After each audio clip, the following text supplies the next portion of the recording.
Say a pleasant good evening to the President of the Greater San Fernando Area Chamber of Commerce, Mr. Kiran Singh. A pleasant good evening, and of course, best greetings to you and your family this season, and hopefully a wonderful 2024.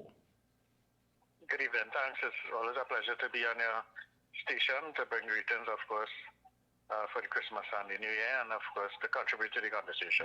I want to thank you for taking time out. I know, as we say in local parlance, your head must be hot. With just 6 days to go before Christmas, and all these reports of customs being understaffed and resulting in delays and what have you. Give us an update on what's happening and how things are moving with just 6 days to go. After the reports by the media and other authorities that we had a unfortunate lack of personnel at the customs and port, we understand that there was some reconditioning of the operations where they had some Saturday temporary operation and some extended hours, but in their seek to bring relief to importers and business persons, it didn't bring the measured level of success that we anticipated and we hoped for, but our main point, which we continue to make every year, is that we know that Christmas is a fixed calendar date. It happens every single year, and coming up to that, there's always the expected rush of goods being imported in an increased quantity, and we would have expected that customs and the port management would be prepared for such an event. And it seems that every year we have some complaint that gets to the business community in a negative way, that if it isn't a lack of staff, it's some other issue that affects us. We still have to pay cash for all items that we import. Why is it that we can't use credit cards or debit cards to pay for goods? If it is under 5,000, you'll be paying cash. If it's over 5,000, you have to get a certified check. And that causes delays. And we have the other issue that causes delays at the ports. Apart from the lack of staff in this instance, is the fact that we have to deal with, whenever there's a delay, you have to pay increased rent, increased demurrage, increased transport, local transport from the port to your enterprise, and of course, pay overtime for labor. And we wonder, why is it that if it is the fault of customs or the port that goods are delayed, we shouldn't be charged extra rent.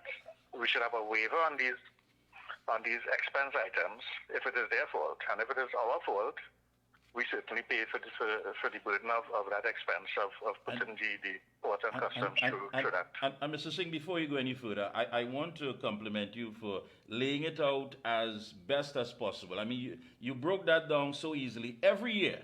And I'm quite certain that Christmas is going to come next year. It's going to come in 2025. It's going to come in 2026. Every year.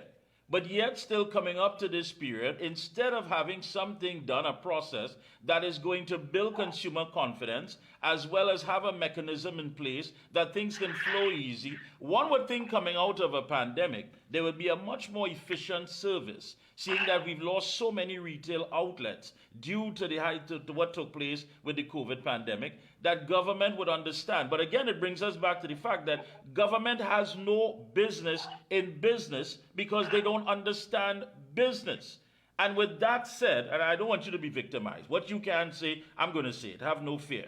One would think that things will be placed in a better system, which will be a lot more efficient from the fact that it is brought into the country, ending up in the hands of the consumer. Why is these challenges still taking place when you have to hear about the port, you have to hear about containers, you have to hear about the fact that backlog, and all of these things are being said on an annual basis? Why? These items continue to plague us, unfortunately.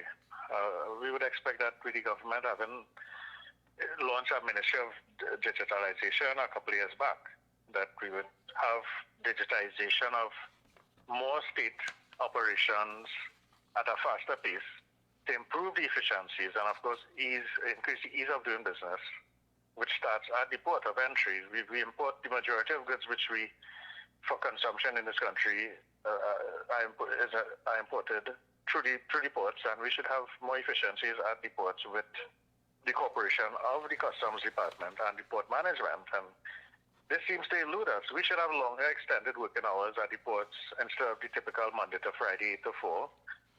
Extend the weekend hours, which they have been trying to do. But we need to institutionalize how we operate our ports of entry. At somewhere around the world, is open for business. That's right. Our port should be open 24/7. We should have a constant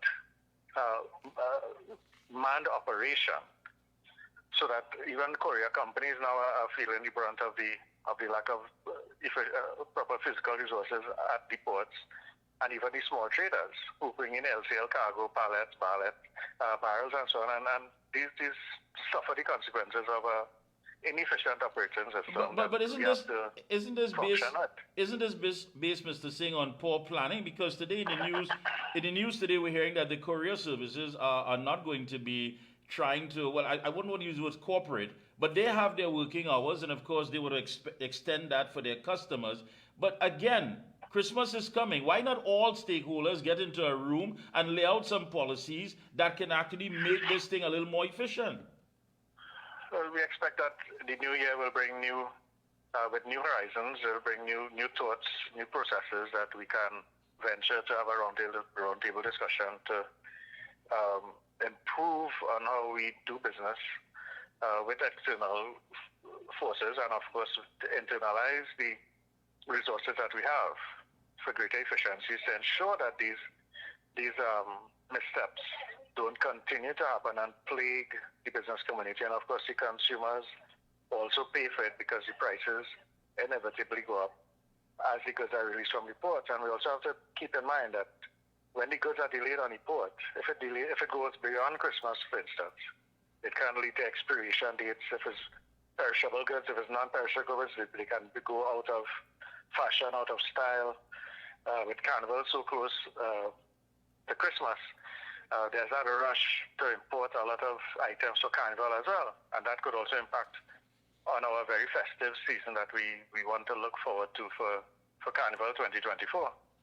So we hope that they can find some short-term measures to improve these efficiencies, some short-term measures, while we find a long-term solution for what obtains at the port every year as we get closer to Christmas. One thing you did mention, of course, one thing you did mention, when you look at all the stories that are being told coming through mainstream media, as far as things look gloomy, things look really bad as far as sales for the season, you don't seem to agree with that fully. Tell us why.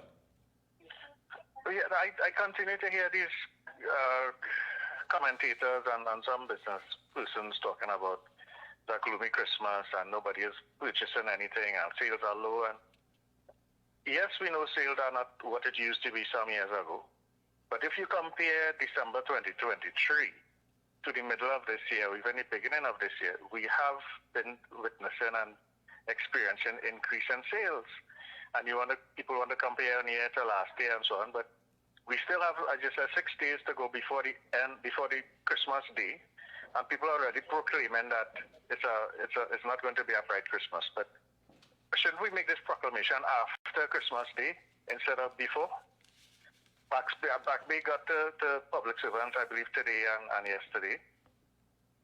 So that will automatically cause an increase in retail sales in downtown San Fernando, and I'm sure through other urban centers in the country.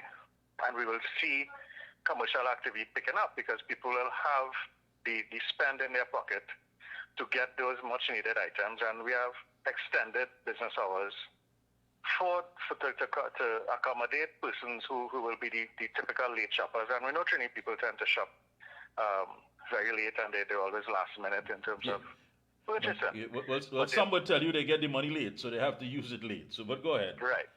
And of course, there's also, we have now incorporated the Boxing Day phenomenon taken from the North American marketing strategy, and the malls open to take advantage of that. And of course, High Street will also be open for that. And what we have been doing is being proactive and finding solutions to these slowdown in sales. We have started 2 new initiatives for San Fernando.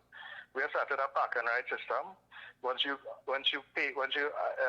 utilize the parkade on the wharf but at the hospital entrance, we have a air-conditioned complimentary shuttle that operates 8 to 5, Monday to Saturday, that takes shoppers throughout High Street, like we call it, Makapo Street, Coffee Street, and it goes in a loop and it's basically a hop-on, hop-off shuttle service that not only business owners but consumers, shoppers can utilize to alleviate the issue of looking for a parking spot, playing cat and mouse with the police, the traffic wardens, because the vendors have overtaken the street, so there's no place to park. Right. But with the convenience of our shuttle, you can now hop on and hop off at your convenience, shop it with safety, because we have in negotiations with the TTPS who toured downtown San Fernando just recently, the senior soup, the ACP, we were able to increase the physical force of police officers on patrol as well as vehicular patrol, not only up to Christmas, but going into the carnival season and beyond to take care of when we have our promotions and so on.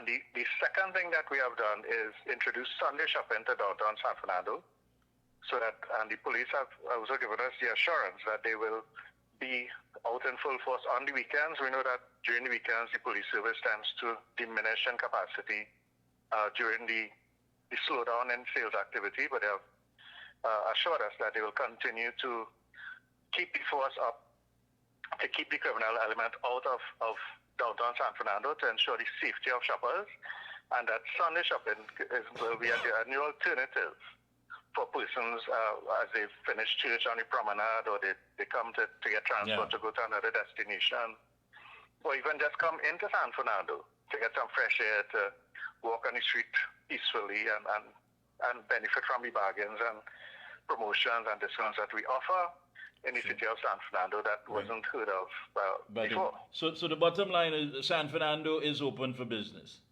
It is, and we've noticed a heavier flow of traffic since school was closed, and since the Diwali season actually we've been noticing an increase in traffic and increase in shopping activity. All right. We had the Black Friday sale, the Cyber Monday, the Thanksgiving, and of course Christmas is coming up. And you know, some stores will say, well, they're not doing so good. People not buying. But sometimes we have to sell what people want and not sell what we want. I think that makes a lot of sense. In your closing comments, quickly, let the public know San Fernando open for business. Go right ahead.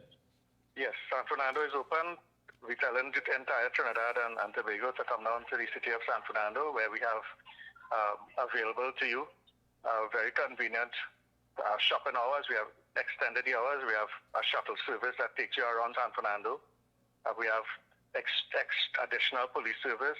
Some stores even have their own security and security cameras, and San Fernando to continue to be a safe city to come and shop and benefit from the deals that we have.